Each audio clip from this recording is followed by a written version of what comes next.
Hello friends, welcome back to our channel. तो हम लोग बात कर रहे थे उत्तर प्रदेश स्पेशल एग्जाम का, जिसमें यूपी ट्रिपल एससी से रिलेटेड 20 क्वेश्चन उत्तर प्रदेश से आते हैं।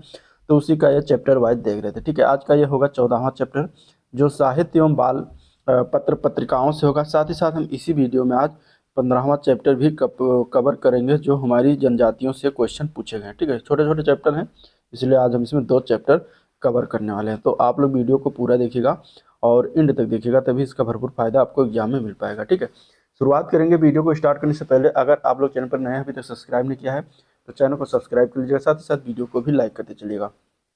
चलिए पहला क्वेश्चन देखते हैं। पहला क्वेश्चन है, निम्नलिखित में से कौन सा बेमेल है? जगनिक कवि के बारे में बताया गया कि इन्होंने आला चरित लिखा हुआ है। कवि विद्याधर ने चंद्रकांता लिखी हुई है। वृंदावन लाल वर्मा ने मृगनयनी लिखी हुई है। मैथिली शरण गुप्त ने साकेत लिखा हुआ है। इनमें से कौन सा एक गलत सुमेलित है? 2021 के पेपर में पूछा गया क्वेश्चन है। तो यहाँ से अगर हम गलत की बात करेंगे तो बी ऑप्शन हो जाएगा। जो चंद्रकांता पुस्तक है, ये विद्याधर ने नहीं लिखा है, इसको लिखा गया है देवकी नंदन खत्री द्वारा। किसने? देवकी नंदन खत्री द्वारा। ठीक है, बात करें जूनियर असिस्टेंट 3284 भर्ती की, जो कि आपका 1 फरवरी 2026 को होना है। तो आपके पास अब ज़्यादा समय नहीं है, तो जितना तैयारी कर सके आप करते चलिए, क्वेश्चन लगाइए। ठीक है, प्रैक्टिस सेट करिए। और साथ ही साथ ये यूपी स्पेशल जो करा हूँ अभी, ये 14 चैप्टर तक हो चुका है। ये भी बहुत आपके एग्जाम के लिए इंपॉर्टेंट है, तो आप इसको भी देखते चलिए। ठीक है, चलिए। तो देवकी नंदन खत्री के द्वारा लिखा गया है चंद्रकांता पुस्तक, तो यही गलत था। ठीक है, बाकी कवि विद्याधर ने एकावली नामक ग्रंथ के रचयिता थे, ये इन्होंने ये लिखा था, तो ये इनका ये हो जाएगा। ठीक है, चलिए अगला क्वेश्चन।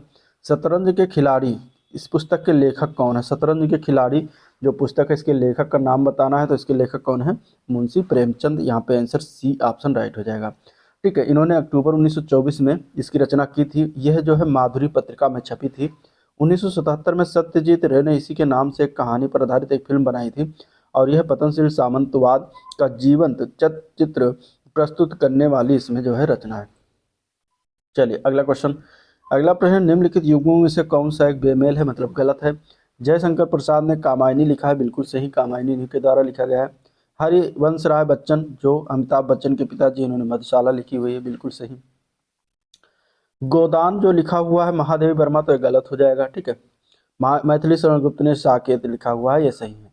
गोदान किसके द्वारा लिखा गया? गोदान जो है मुंशी प्रेमचंद जी के द्वारा लिखा गया है। ठीक है, मुंशी प्रेमचंद जी के द्वारा लिखा गया है। तो यहाँ पे ये आपका हो जाएगा आंसर सी। अब इसमें देख लेते हैं अन्य इनकी कृतियां, जैसे जयशंकर प्रसाद की प्रसिद्ध कृतियों में कामायनी, झरना, आंसू, लहर, ये सभी है। हरवंश राय बच्चन के द्वारा मधुशाला, मधुबाला, सतरंगिनी। मैथिली शरण गुप्त ने साकेत, पंचवटी, यशोधरा। महादेवी वर्मा के द्वारा यामा, परिक्रमा, निहार लिखा गया है। और मुंशी प्रेमचंद गोबान, गबन, गोदान, ये सभी आदि जो है इनके द्वारा रचित रचनाएं हैं।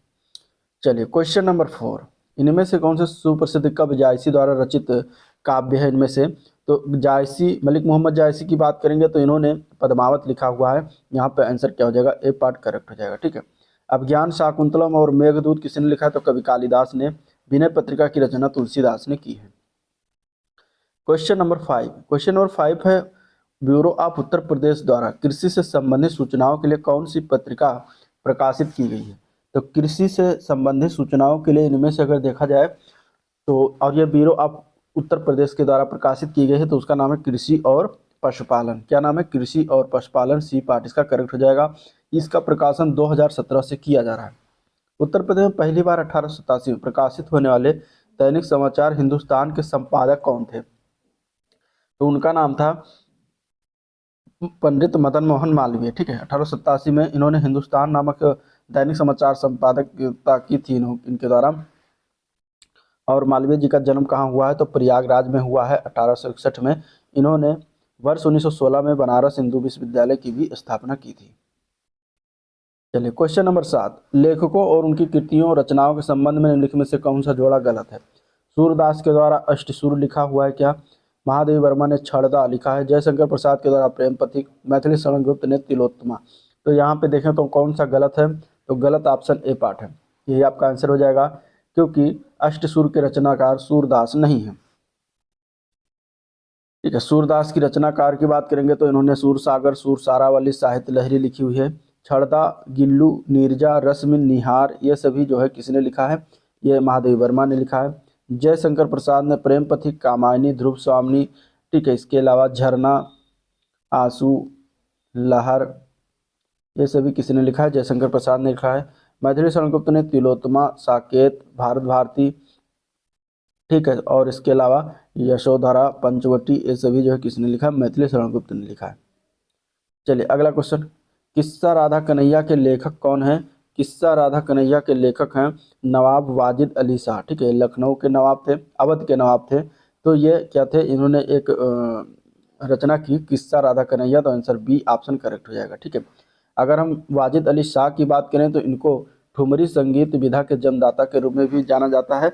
इन्होंने रहस्य रास और किस्सा राधा कन्हैया, ठीक है, रहस्य रास भी इन्हीं का है, याद रखिएगा, जैसे प्रदर्शनों के द्वारा हिंदी रंगमंच को प्रशय प्रदान किया था। ठीक है। वाजिद अली शाह स्वयं इन नाटकों में क्या करते थे? अभिनय भी करते थे। चलिए क्वेश्चन नंबर 9। क्वेश्चन नंबर 9 में मिलान करना है लेखकों के नाम और उपनाम। जैसे सूर्यकांत त्रिपाठी की बात करें तो इनका उपनाम हुआ निराला के नाम से भी जानते हैं। ठीक है। उपनाम है रघुपत सहाय का उपनाम मुंशी प्रेमचंद। ठीक है।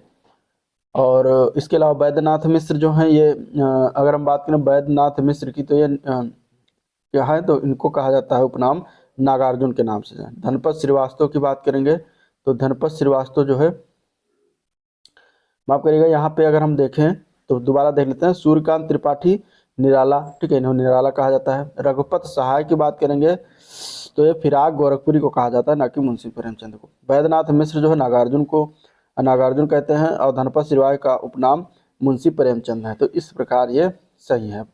ठीक है। तो आंसर यहाँ पे सी ऑप्शन करेक्ट है। यहाँ पे देख लीजिए, सूर्यकांत त्रिपाठी निराला, रघुपत सहाय फिराक गोरखपुरी, वैद्यनाथ मिश्र नागार्जुन, धनपत राय श्रीवास्तव मुंशी प्रेमचंद। चलिए, अति लोकप्रिय धार्मिक पत्रिका कल्याण कहाँ से प्रकाशित होती है? तो ये गोरखपुर से प्रकाशित होती है। सी ऑप्शन करेक्ट हो जाएगा।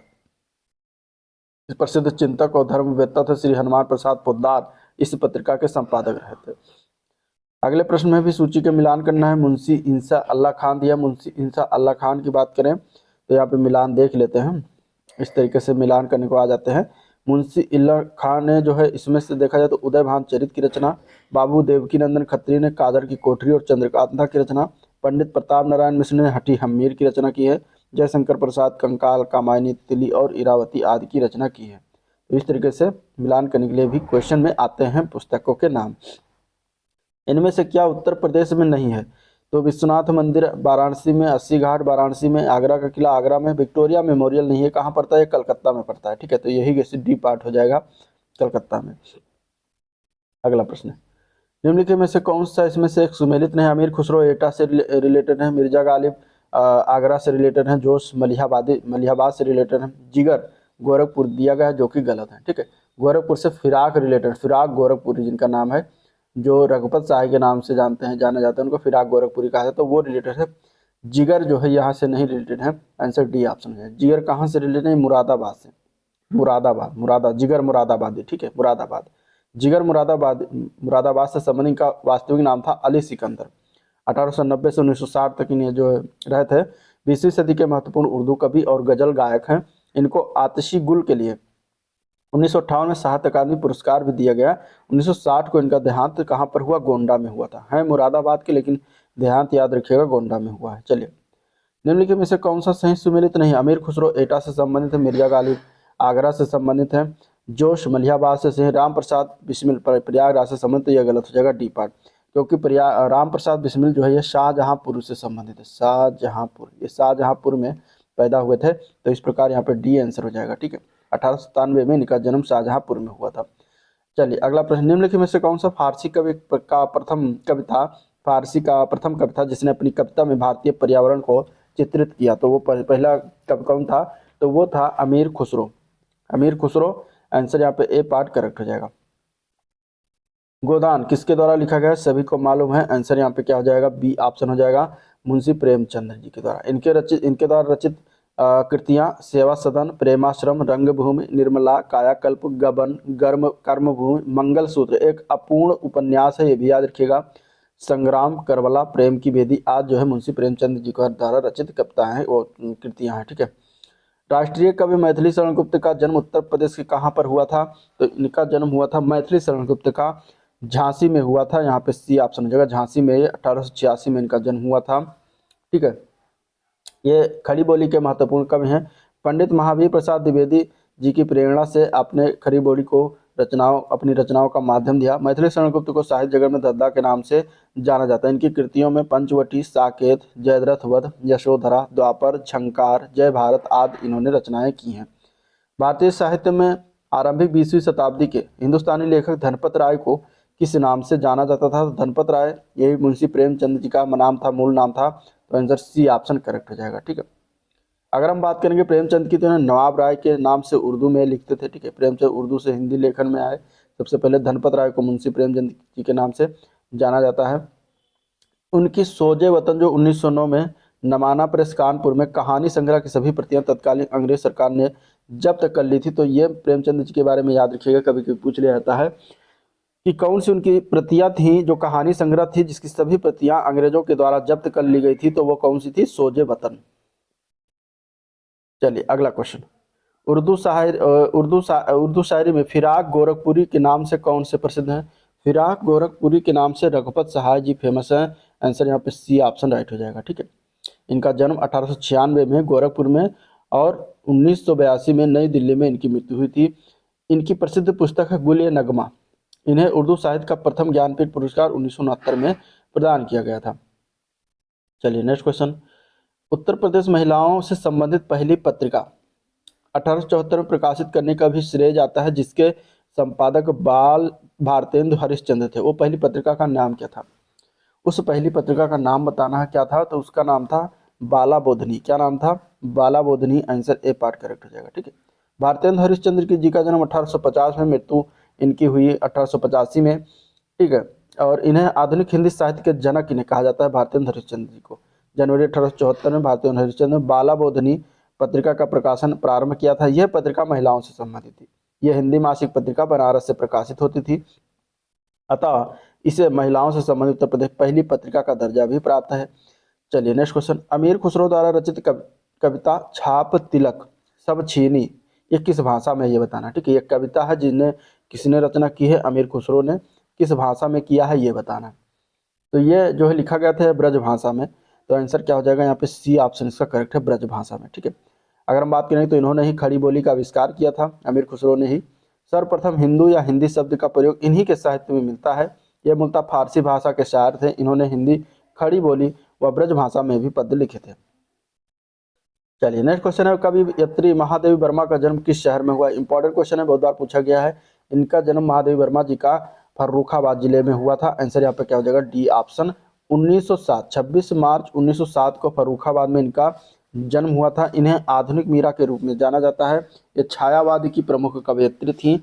इनकी प्रमुख रचनाएं सांध्य गीत, छड़दा के चलचित्र, मेरा परिवार, दीप शिखा, नीरजा और निहार आदि है। तो ये थे कुछ रचनाओं से संबंधित क्वेश्चन। अब हम देखेंगे जनजातियों से संबंधित क्वेश्चन। ठीक है। Chapter number 15। चलिए शुरुआत करते हैं। पहला क्वेश्चन, निम्नलिखित में से कौन उत्तर प्रदेश की अनुसूचित जनजाति नहीं है? इनमें से अनुसूचित जनजाति, ये क्वेश्चन आया था। यहाँ पे अगर हम देखेंगे तो उत्तर प्रदेश में गोंड पाए जाते हैं, थारू हैं, भील है, लेकिन तंग खुल जनजाति उत्तर प्रदेश में नहीं है। तो इस प्रकार आंसर क्या हो जाएगा? यहाँ पे बी ऑप्शन इसका राइट हो जाएगा। ठीक है। तंग खुल जनजाति जो है किस राज्य में पाई जाती है? मणिपुरी राज्य में निवास करती हैं। उत्तर प्रदेश की जनजातियों में बुक्सा, थारू, खरवार, राजी, जौनासारी, माही, गीर, भोटिया आदि हैं। चलिए, उत्तर प्रदेश के किस जिले में बुक्सा जनजाति पाई जाती है? तो बुक्सा जनजाति जो है निवास करती है बिजनौर और आगरा जिले में। आंसर यहाँ पे ए पार्ट हो जाएगा, बिजनौर और आगरा। ठीक है। बुक्सा या भोक्ष कहते हैं इनको। ये जनजाति बिजनौर और आगरा जिले में पाई जाती हैं। इस जनजाति के लोगों का कद और आंखें क्या होती हैं? छोटी होती हैं। इनकी पलकें भारी, चेहरा चौड़ा, नाक चपटी होती हैं। यह मुख्यतः हिंदी भाषा बोलते हैं। ठीक है। कौन सी भाषा बोलते हैं? हिंदी भाषा। इनका मुख्य जो व्यवसाय, मुख्य भोजन जो है मछली और चावल फेमस है। ठीक है। अगर हम बात करेंगे इस जनजाति के लोगों की पारंपरिक वेशभूषा, तो धोती, कुर्ता, सदरी, सिर पर पगड़ी मुख्य पहनावा है। इसके अलावा ये महिलाओं के पारंपरिक पहनावे में लाल नीले काले रंग के छीट, लहंगा चोली और उसके साथ ओढ़नी मुख्य है। ये महिलाएं जो है राजस्थानी मेवाड़ी राजपूतों के समान सिर पर इडली के द्वारा ऊंचा जूड़ा बांधती हैं। ठीक है, ये हो गया। नेक्स्ट क्वेश्चन है, उत्तर प्रदेश में कौन सी जनजाति सबसे लोकप्रिय है? तो सबसे ज़्यादा लोकप्रिय जो जनजात है वो थारू है। तो आंसर क्या है यहाँ पे? ए पार्ट करेक्ट हो जाएगा, थारू जनजात। ये तराई जिलों में पाई जाती हैं, जैसे कि सिद्धार्थनगर, बलरामपुर, श्रावस्ती के उत्तरी भागों में ये निवास करती हैं, बॉर्डर एरिया में। किरात वंश से संबंधित हैं। ये कद में छोटे होते हैं, चौड़ी मुखाकृति होती है, पीले रंग के होते हैं। पारंपरिक रूप से पुरुष धोती पहनते हैं, बड़ी चोटी रखते हैं, जो हिंदुत्व के प्रतीक बताते हैं अपने आप को। ठीक है, प्रदेश के गोंड और खरवार के बाद तीसरी सर्वाधिक आबादी वाले ये लोग हैं। चलिए अगला क्वेश्चन, निम्नलिखित में से यूपी के किस जिले में अगरिया जनजाति का निवास? अगरिया जनजाति की बात करेंगे तो कौन से जिले में पाई जाती है? तो सोनभद्र जिले में। ठीक है, अगरिया जनजाति किस जिले में है? सोनभद्र जिले में। तो आंसर यहाँ पे डी ऑप्शन हो जाएगा, सोनभद्र।